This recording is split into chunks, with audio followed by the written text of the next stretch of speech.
guhdarên hêja qehwe û felsefe dest pê dike. Qehwa xwe bigirin û kerem kin sohbeta me.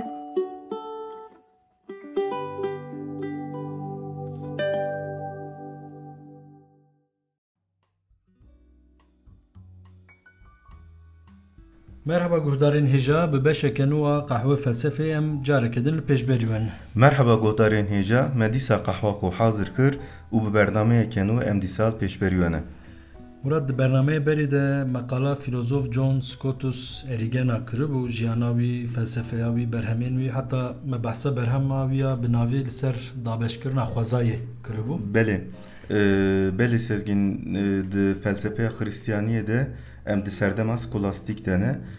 Wek te got meqala John Scotus Erigena kiribû nêrînên wî yên li ser xwezayê girîng bûn bi taybetî ku ev nêrîn di metafîzîka Ewropayê de xwediyeciyeke girîng bûn û wek te got me qala berhema wî jî kiribû. Piştî Erigena kîjan filozofeye em kê dibînin em ê îro qala kê bikin? John Scotus Erigena di sed sala neha de jiya bû. Em ê di vê bernameyê de ji sed sala neha bên sed sala 11 di sed sala 11 de jî wek naveke girîng em rastî Anselmus tên. An jî weke ku di çavkaniyan de derbas dibe Saint Anselmus, Anselmusê Ezîz. Te behsa sed sala kir, çend sed salê me Murat ji bo ev serdem biqede? Sed sala 11 anam di sed sala 21 de ne. Ji bo sezon biqedem bêjim. He, ji bo sezon biqede 400-500 sal ne pire yani. Başı. Te got Anselmusê Ezîz, Saint Anselmus wek her carî ez dîsa heman pirsî bikim kî ye Anselmus? Li ku jiyayê em wî naz bikin?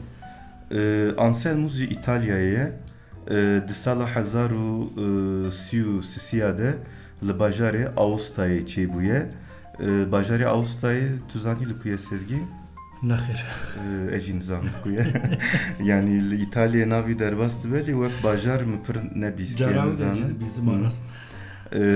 Li ser Xristiyaniyê perwerdehiyeke baş dîtiye û di felsefeya Xristiyaniyê de jî filozofeke girîng e. Wek Augustinusê duyemîn tê zanîn. Viya ji bo çi dibêjim? Augustinus dedî di felsefeya Xristiyaniyê de Xristiyaniyê li ser pergaleke dide rûniştin. Bingeha Xristiyaniya felsefî amade dike loma naveke girîng bû. Anselmus jî wek Augustinusê duyemîn tê zanîn. Di sala 1309 de dimre 300 sal piştî mirina wî di sala 1494 de jaliyê Kilîseya Katolik ve wek Ezîz tê îlan kirin. Di sala 1720 de jî wek doktorê Kilîseyê tê îlan kirin. Yani piştî mirina wî 600 sal şûn de teza wî qebûl kirine. Doktora wî qebûl kirine. Baş ji bo wê serdemê yani ji dîrokên nîşanên ku te behsa wan kirin bi rastî ji xuya di dîroka Xristiyaniyê de navekî wî cihekî wî girîng heye. Yani wek te got piştî mirina wî 300 sal şûn de 700 sal şûn de tim nav û dereceyê wî bilind kirine yani. Erê ji vana em dikarin bêjin ku nava Anselmus û Kilîseya Katolik baş e. Baş bû. Yani John Scotus Erigena bîne bîra xwe 200 sal piştî mirina wî jalî Kilîseyê ve hemû berhemên wî hatibûn şewitandin. Hatibûn qedexe kirin wek hatibû aforos kirin. Lê hatibû kuştin. Belê lê gava yekî li gor nêrînên Kilîseyê be piştî mirina wî jî tim nav û nîşana wî bilind dikin. Bilind dibe. Belê. Em werin ser mijara. Anselmus wek filozofekî Xristiyan li ser kîjan mijara xebitîne? Ji bo Kilîseya Katolik çima navekî Awqas girîng e ku wek te got Ezîzî û doktoriya Kilîseyê li navê wî zêde kirine? Anselmus bo Kilîseya Katolik çima Awqas girîng e? Anselmus bi xebatên xwe yê felsefî di gelek mijar û nîqaşên teolojîk de destê Kilîseyê xurt kiriye. Bi alîkariya felsefeyê hêza teolojiya Xristiyaniyê zêde kiriye. Te got li ser kîjan mijaran xebitiye? Di serî de gere navê mijara delîla ontolojîk bêjim. Di felsefeyê de gava navê Anselmus derbas dibe peşiye delila ontolojik te biramera eteci bravia vere birateydi. Tamam. Xwestiye birêya felsefeyê bi rêya argümanên mantiqî hebûna Xwedê îspat bike. Dîsa wek mijareke din di Xristiyaniyê de hîn jî tê nîqaş kirin. Mijara gelo Pêxember İsa mirov bû, an lay Xwedê bû, an Xwedê bi xwe bû. Tedî li ser viya jî nîqaş hene. Di pirtûka xwe ya Sur Deus Homo de, yani pirtûka bi navê Xwedê çima bû însan de li ser vê mijarê teoriyeke felsefî amade dike. Dîsa li ser têkiliya di nav dîn û felsefeyê de disekine, têkiliya di navbera dîn û felsefeyê de, an aql û îmanê de, di nav mijarên serekeyên felsefeya Xristiyaniyê de wek mijarên girîng li ser vana disekine. Anselmus li ser van mijarên girîng sekiniye û bi teoriyên nû li hemberî van pirsgirêkan kiliseyê ji giraniya van pirsgirêkan xelas kiriye. Loma jî ji bo Kiliseya Katolîk yekî girîng e. Murat te gava qala mijarên Anselmus kir ku li ser sekînê kir pirsên min serê min de kêm zêde ava bûn. Yani xuya ez ê gelek pirsa gelek ser gelek mijar ez ê pirsa ji te bikim. Xwezî min gişane gotana. Na baş bû te got. Ji bo wilo ji pirsa ewlî ez dest pê bikim.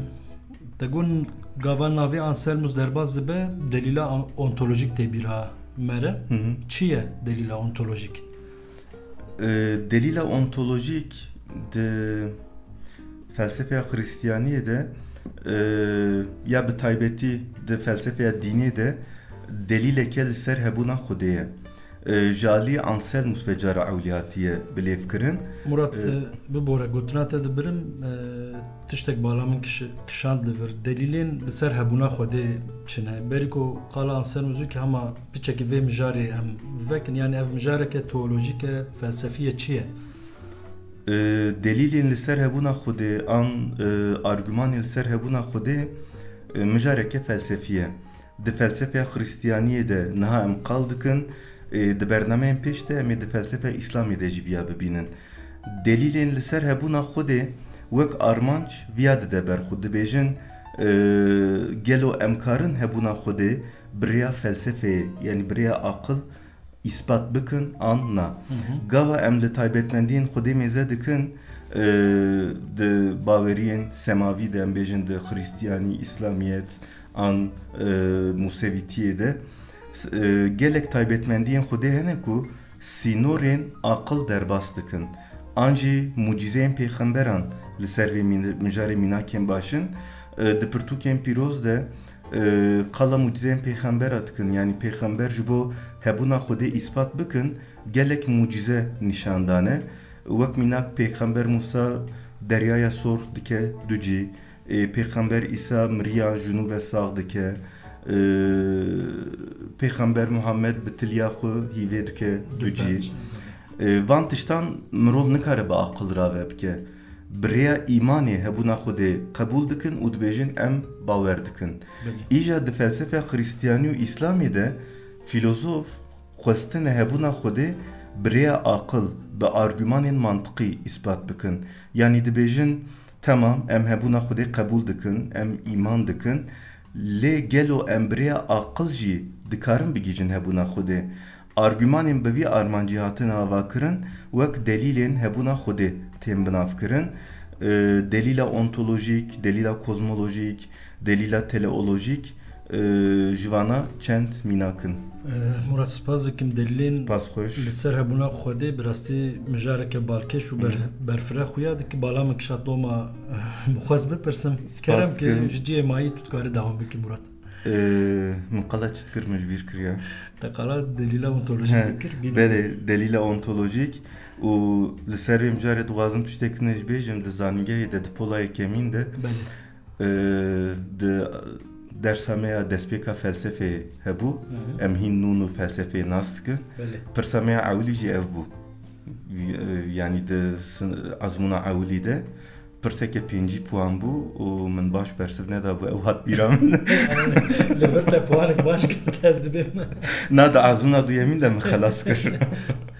Em hîn nû çûne beşa felsefeyê kozmolojik û teleolojik û ontolojik yani mijarê giring bûn û mijarê giran bûn jî. Ji mamosteyê te kes heye gel lû li me guhdar bû. Yani Kurd hebûn Kurdî zanin. Yani ez ê Slavek bişînim ciwan re.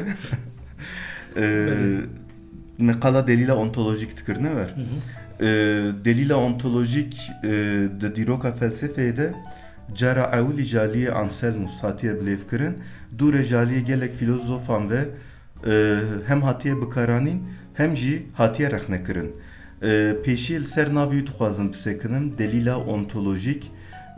Ontoloji hebûnnasî ye. Ev argûman ji ber ku ji hebûna têgeha Xwedê dest pê dike û hebûna Xwedê wek têgehek di navendê de bicih dike wek delîla ontolojik hatiye binavkirin. Anselmus di berhema xwe ya proslogiyon de qala vê argûmanê dike.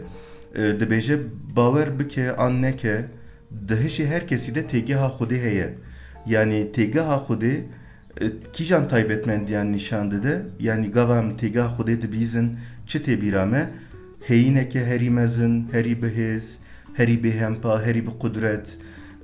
Anselmus vê têgehê wek destpê qebûl dike û gav bi gav dest bi argûmanên xwe dike. Kîjan argûmanên ev? Di berhema proslogoyên de sezgîn van argûmanan rêz dike yani wek gav bi gav tiştekê ava bike argûmanteke datîne û dûre argûmanteke li ser wî ava dike. A ewliye we dibêje Xwedê ew heyîne ku mirov nikare heyîneke jê mezintir bifikire. Îja a dudiya de dibêje li gor pênaseya Xwedê heyîna herî mezin e. Gava sêyemîn dibêje heyînê herî mezin nikare tenê di nav fikr û ramana de yani nikare tenê di nav hiştê cih bigire. Eger Xwedê tenê di hişê mirovan de hebe divê heyîneke jê mezintir jî hebe. Ev jî ne li gor taybetmendiya têgeha Xwedê ye. Wê çaxê di argûmanta çara de jî dibêje wê çaxê Xwedê ne tenê di hişê me de bi rastî jî heye. Dibînî çiqa xweş qal dikim sezgîn. Belê. Yani wê çaxê dibim pirsgirêk nedim de dizim mêze bi kurmancî çi xweş qal dikim. Yani pirsgirêk di zimanê wan de bûye wê çaxê. Bavê ji ser stûyê wan.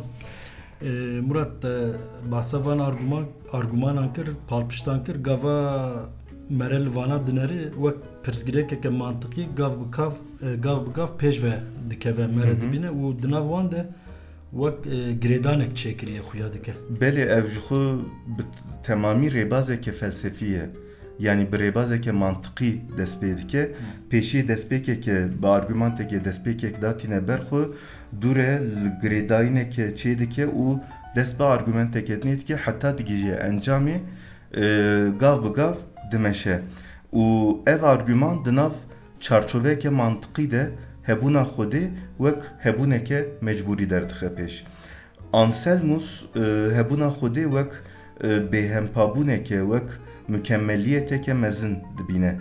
Dibêje hebûna Xwedê bêhempabûneke û ev bêhempabûn di asta herî bilindê ye. Loma tenê hebûneke aqlî nîşan nade, hebûneke rastî jî nîşan dide. Te got gelek filozof rexnekirine, gelek filozof jî ev argûman bikaranîne. Ji van filozofan dikarî ji me re çend mînakan bidî, navê çend kesan ya. Helbet viya ji ber ku wek nêrîneke felsefî ye ne agahiyeke teqeze, zanîneke teqeze. Filozofên wek Descartes û Spinoza delîla ontolojik qebûl kirine û di felsefeya xwe de bikaranîne. Lê filozofên wek Gaunilo, Kant, Bernard Russell jî viya rexnekirine. Di nav van rexneya de rexneya herî girîng rexneya Kant e. 700 sal piştî mirina Anselmus Kant delîla ontolojik dinirxîne, şîrovetke û rexne dike. Heta dibêjin navê ontolojik jî Kant li vê argûmanê danîtiye. Kant ji bo argûman ontolojik dibêje hebûn li puxteya heyînek tişteke nû zêde nake. Yani gava tu dibêjî Xwedê heye, tu li taybetmendiyên Xwedê tişteke nû zêde nakî. Dibêje hebûn perçeyek ji pênaseya têgehê nîne. Şertekî ontolojik e û diyar dike ku ka ew heyîn bi rastî jî heye an tune ye. ji ber vê sedemê dibêje meriv nikare hebûna tiştekî li gor pênaseya wî pêşiyê de qebûl bike. Dibêje ev şaştiyeke mantıqî ye. Yani rast nabêje Xwedê tuneye jalî mantıqî ve vek van argumentan rexne dike. Belê ji xwe rexneyên li hemberî van delîlan hatine kirin piranî li ser rêbaza wana mantıqî ye. Gelek filozofên hebûna Xwedê qebûl dikin jî van delîla rexne kirine gotine rêya te şaş e tu bi vê rêyê nikarî bigîjî hebûna Xwedê. Rexneyek din jî heye dibêje her tiştê ku di hişê min de heye em nikarin bêjin di rastî de jî heye. Wê çaxê li zangehê mînakek dabûn gotibûn bifikirin Kant dibêje di fikire dibe di cêba min de sed mark heye lê destê xwe davêje cê pêrîka xwe mark gohdarê me yên emrî wan biçûk belkî nizanibin mark perê Almana bû berê Euroyê. Yani dibêje tu bi vê rêyê nikarî tiştekî di hişê xwe de rastiya wî li derve jî qebûl bikî û îspat bikî. Belê. Murat te gava qala mijarên ku Anselmus li ser sekîn nekir te got li ser mijara têkiliya di navbera dîn û felsefeyê de jî sekînî ye. An jî wek têkiliya aqil û îmanê em karin bêjin. Di bernameyên berê de ji xwe me çend cara qala vê mijarê kiribû nêrînên filozofan li ser vê meselê jev cuda bûn em zanin. Anselmus li ser têkiliya dîn û felsefeyê çi dibêje? Anselmus di têkiliya di navbera dîn û felsefeyê de an aqil û îmanê de bi hevokek xwe derdike pêş. Dibêje credo ut intelligam. Yani ji bo fehm bikim bawer dikim. Li vir em dibînin ku Anselmus dîn û felsefeyê aqil û îmanê ji hev venaqetîne û wek du beşên cuda nabîne. Li gor Anselmus aqil ji îmanê cuda nine wek amûreke girîng xizmeta îmanê dike. Yani dibêje mirov gere pêşiyê bawer bike dûrê jî baweriya xwe bi rêya aqil kurtir bike. Wek Augustinus Anselmus jî di têkiliya aqil û îmanê de îmanê girîngtir dibîne. Yani pêşaniyê de îmanê dînê lê aqil bi temamî li derve nahêle. Li gor Anselmus divê bawerî xwediyê bingeheke rasyonel be. Loma di felsefeya Anselmus de aqil wek amûreke girîng baweriyê xurtir dike. Ji xwe loma vê delîla ontolojîk derdixwe pêşiye sezgîn. Dibêje tedî bawerî divê xwediyê bingeheke rasyonel be. Ev rasyonel jî rêbaza aqilî ye, rêbaza mantıqî ye. Loma delîleke wek ontolojîk derdixwe pêş. Ji xwe gava meqala taybetmendiyên felsefeya serdama navîn kiribû te gotibû bi taybetî dîn û bawerî wek mijareke sereke, wek mijareke bingehîn di felsefeya Xristiyaniyê de cih digire û gelek mijar jî divê çarçoveyê de tên nîqaş kirin. Min gotu. Yani ez dibêm bernama çenda ye ji bo serdama navîn te gelek beşand te gotibû. Rast e eger min wer gotibe rast e. Belê yani di nêrînên Anselmus yên li ser epistemolojî ahlaqê de jî viya dibînin. Li gor Anselmus zanîna rast zanîna Xwedê ye. Zanîna ku li ser hebûna Xwedê hatiye avakirine. Dîsa di mijara ahlaqê de jî gava qala azadiya mirovan dike dibêje azadî di nav başî û xerabiyê de berbiçûyîna başiyê ye. Yani bijartina başiyê ye. Başiya qal dike jî başiya ku bi destê Xwedê hatiye nîşandane. Di serî de gava te navê çend berhemên Anselmus gotin yek bala me kişand û ji bo ji bîra nekim jî min navê wê nivîsî cem xwe Murat. Telkû nivîsî? Kaxa berxwe. Baş e. Xwedê çima bû însan? Ev berhem qala çi dike Murat? Yani li ser kîjan mijara disekine navê berhemê bi rastî jî ecêb e. Belê navê berhemê Xwedê çima bû însan an jî kur deus homo. Yani gaval navê berhemê mera mêze dike mera divê kilîse divê berhemeke wer wek qebûl neke. Lê li naveroka berhemê gava mêze dikin û li encamê wî mêze dikin em dibînin ku pirsgirêkeke gelek mezin çareser kiriye. Di teolojiya Xristiyaniyê de û felsefeya Xristiyaniyê de nîqaşeke girîng heye tedî gelo Pêxember İsa mirov bû an Xwedê bû an lay Xwedê bû. Berhema Anselmusa bi navê kur deus homo yani Xwedê çima bû însan li ser vê mijarê disekine. Anselmus li ser vê teoriyekê amade dike. Di pêşî qala guneha ewlî dike, guneha Adem û Hawa, têdiye û guneha ku dibe sedem ku ji bihiştê tên qewrandin. Dibêje guneha ewlî li hemberî Xwedê sûceke mezin e. Weke ku li ber Xwedê mirov weke ku yani mirov qesta wan ji mirov Adem û Hawa ne, Adem û Hawa jî hemû mirovan temsîl dikin. Dibe weke ku mirovahî li ber Xwedê rabe û li hemberî wî serî hilde. Xwedê çi qas baş be jî, bi rehm be jî, ji bo efûkirina vê sûcê divê mirov cürmeke bidin. Yani wek divê kefareteke bidin. Lê ji ber ku sûceke pir mezin e, mirov nikarin ji binî vê cürmê rabin. Mirov li hemberî Xwedê yani mirov li hemberî Xwedê guneheke pir mezin kirine, sûceke pir mezin heye li ortê, ji bo wî divê xwe bi Xwedê bidin evûkirin. Gere deynê xwe bidin. Ji xwe navê teoriyê wek satisfaction theory of attainment yani kêfxweşiya cirmkişandinê, cirmdayînê meriv dikare bêje. Divê mijarê de ji bo Xwedê tenê çareseriyek tenê heye. Xwedê dikeve şûna mirovan wek pêxember İsa da dikeve nav mirovan û dêrva mirovan cezayeke mezin dikişîne. Xwedê wek însaneke tê dinyayê wî li çarmixê dixin, wî bi vî awayî û bi vî awayî xwe ji bo însanan feda dike û deynê mirovan li ortê namîne. Ev teorî ma di roja me de jî nayê qebûl kirin. Yani di teolojiya Katolik û Protestanan de hîn jî tê qebûlkirin û giringiya xwe diparêze. Wek di evê de jî di hinek beşan de di beşên Erebî de em bêjin wek teoriya tarziyeyê tê binavkirin. Lê rasterast teoriyeke ji alî Anselmus ve hatiya ve kirin û ji bo vê pirsgirêkê jî Xwedê dikeve şûna însanan, dikeve şûna însanekî wek İsa û deyn li ortê namîne. Murat pirsê me ew qas bûn ji xwe qehwa me jî hindik ma ji bo Anselmus wek gotineke dawî dixwaze tiştekî bêjiyan em xatir ji guhdaran bixwazin. Ji bo Anselmus wek gotineke dawî yani rehma Xwedê lê bes çi bêjim. Di felsefê de gelek xebat û berhemê girîng xiştine lê xebata wî herî girîng delîla ontolojîk e.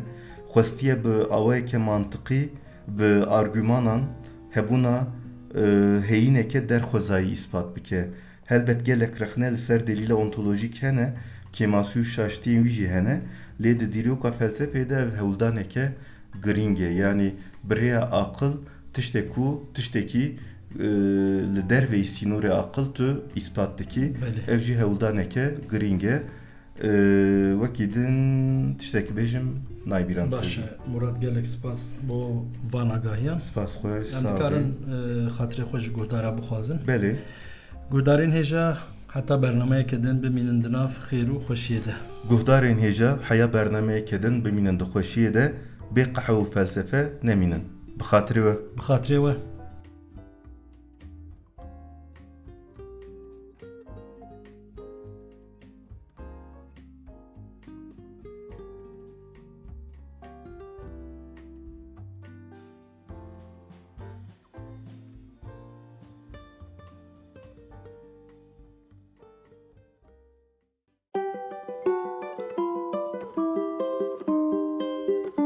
Kahve û felsefe.